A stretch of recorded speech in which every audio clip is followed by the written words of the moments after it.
لوح محفوظ اللہ کے خاص بندوں کے لیے مبین ہے، روشن ہے، ہمارے لیے یہ کتاب۔ تو اگر ہمیں روشنی چاہیے، ہم اپنے سینے سمندر کرنا چاہتے ہیں، اور ہم چاہتے ہیں کہ ہمیں رحمت ملے، شفا ملے، نور ملے، ہدایت ملے، تو اپنا رشتہ قرآن سے جوڑ لو۔ کس سے جوڑ لو؟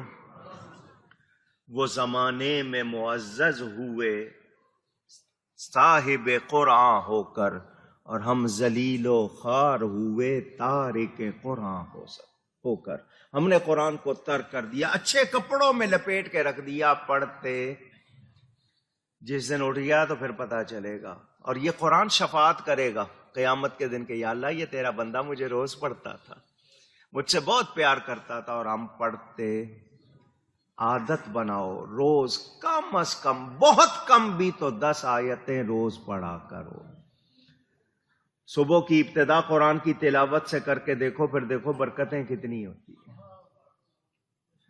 ایک بزرگ تھے، اللہ والے تھے، سفر پہ نکلے، سفر میں ان کو ایک تکلیف پیش آ گئی، بڑے پریشان ہوئے، مجھے کبھی اس طرح کی تکلیف پیش نہیں آئی، آج کیا ہو گیا؟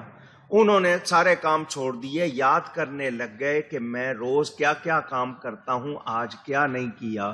تو ان کو یاد آیا کہ وہ روز سورہ یاسین پڑھتے تھے، آج پڑھی۔ ہم تو ہوں گے نا تو ادھر کو موسم خراب ہو گیا ہے یار، یہ راستہ خراب ہو گیا فلاں، وہ اپنے آپ پر نظر ڈالتے تھے کہ میں نے کون سی نیکی آج نہیں کی، اور اپنا علاج کرتے تھے۔ ہم نے کبھی سوچا؟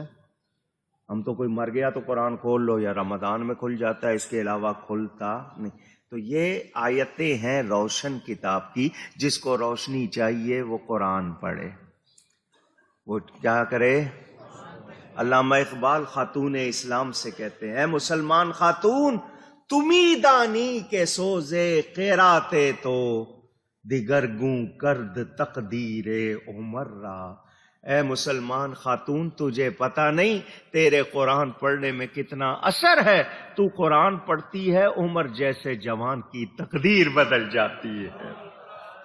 حضرت عمر نے اپنی بہن سے قرآن ہی سنا تھا نا، تقدیر بدلی تھی یا نہیں؟ وہ تو حضور نے دعا فرما دی تھی۔ تو ذریعے بن رہے ہیں میرے دوستوں اور بزرگوں، قرآن سے پیار کرو، قرآن سے روز پڑھا کرو۔ جی میں فلانا وظیفہ، سارے وظیفے بعد میں ہے، قرآن پہلے۔